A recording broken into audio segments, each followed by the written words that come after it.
Welcome, everybody. I'm super excited for another episode of the show about science.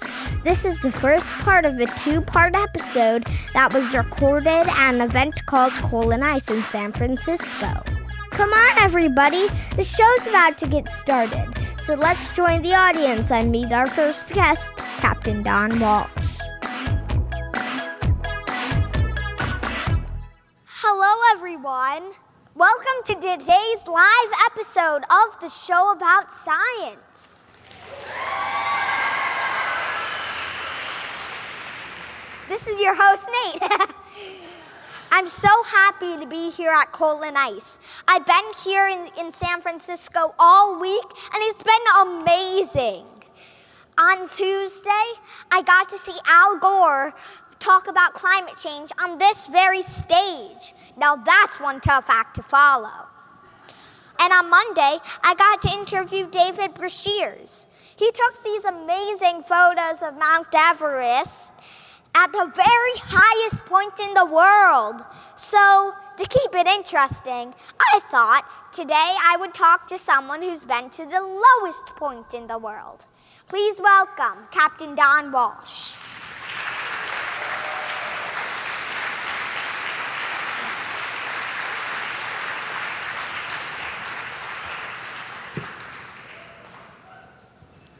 How you doing?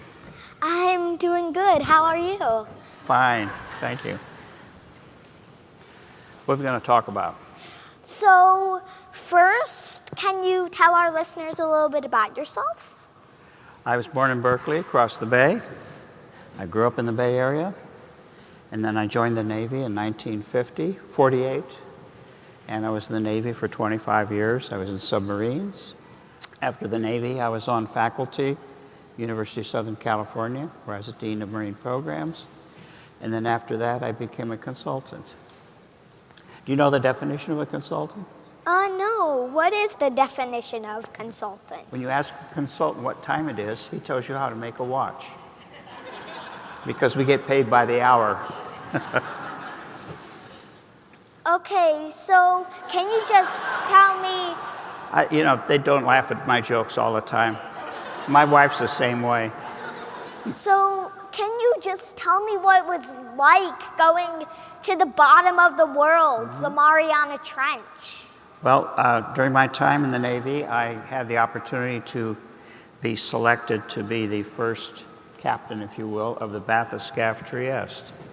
That's a big word. It just comes from two Greek words, bathy, deep, scaphos, boat. And it's nothing more than an underwater balloon.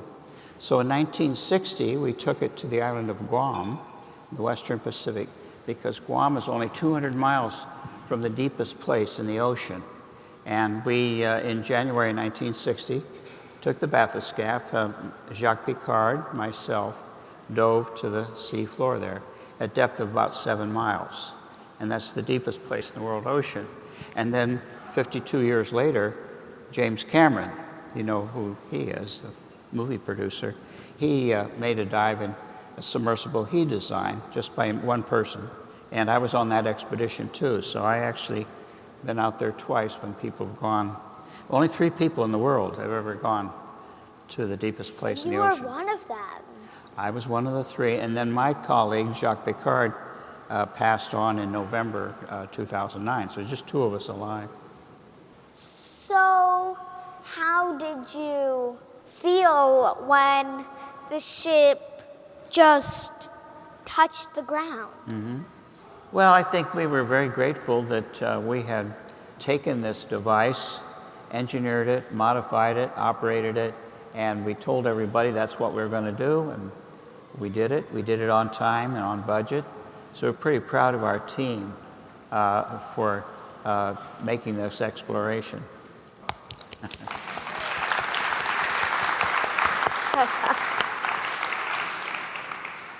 So, did you find any life there? Yes, actually, just before we landed, we saw fish. And it looked like a flatfish would be like a flounder, bottom-dwelling fish. And that told us 3 things. 1, there's life in the greatest depth of the ocean. And 2, because that kind of fish lives on the seafloor, that it was a residence, so that's where its home was. And third, that means that there's more than one, because of course you have to have a population, and there's food and oxygen for them. Now, after that dive, all the ichthyologists, the fancy word for fish scientists, biologists, said that was impossible. We didn't see a fish. Well, that's too bad, because I didn't see them inside with me, just the two of us looking out the window. And so over the years, the sightings of fish in the ocean have increased in depth. And just this past year, they found one down a depth of about 28,000 feet. So maybe someday they'll actually find one 36,000 feet where we were. So, how did you feel when you saw the life at the bottom of the Mariana Trench? Well, no one expected that. And so it was an original discovery. And that told us that nowhere you can go on our planet, you're not going to have some form of life. Maybe it's just microbes, and maybe it's large animals, but life is all around us, everywhere. So, what is the chance that there was a new species down there? Like, how positive are you that you saw it? Well, I've eaten a lot of sole, in the restaurant, and so I kind of have an idea. It wasn't very big. It was about this big. But, a fish is, even a person who's not a biologist, I kind of know what a fish looks like. Okay. No, you could too. And so it was unexpected to find it there, but the shape and form of it was quite what we're used to, seeing before. Can you describe it for us? Can you describe what the fish looks like? What that fish looked like? Looked like, yes. It was about a foot long. It was kind of white or silvery color. But once we landed, we couldn't see anymore because we stirred up the bottom sediment when we landed on the seafloor. So this is just as we approached the seafloor, we could see this thing. And then after we landed on the seafloor, we were kind of blind because of the sediment we stirred. It was like looking into a bowl of milk. So you set a record for first person to ever go, well, you and Jacques Piccard set a record for first people to ever go to the bottom of the Mariana Trench. It's kind of funny because earlier this week, I got to interview David Brashears, who actually went to the highest point in the world. But if you turn Mount Everest upside down and just dumped it in the Mariana Trench, it wouldn't even touch the surface. You'd have 1 mile of water from the top of Mount Everest to the surface of the ocean. So that's pretty deep. So how did you build the machinery to withstand all of that pressure? I mean, how? Well, the total pressure on our cabin, which was a steel ball about 7 inches thick, and with a viewing port, a window we could look out, the total pressure on that cabin, this ball, on the seafloor, the Challenger Deep, Mariana Trench, was 200,000 tons. So that's a lot of pressure, or 8 tons per square inch. So that's a lot. We even had a watch on the outside, like this type of watch, and it was Rolex? Yes, message from the sponsor.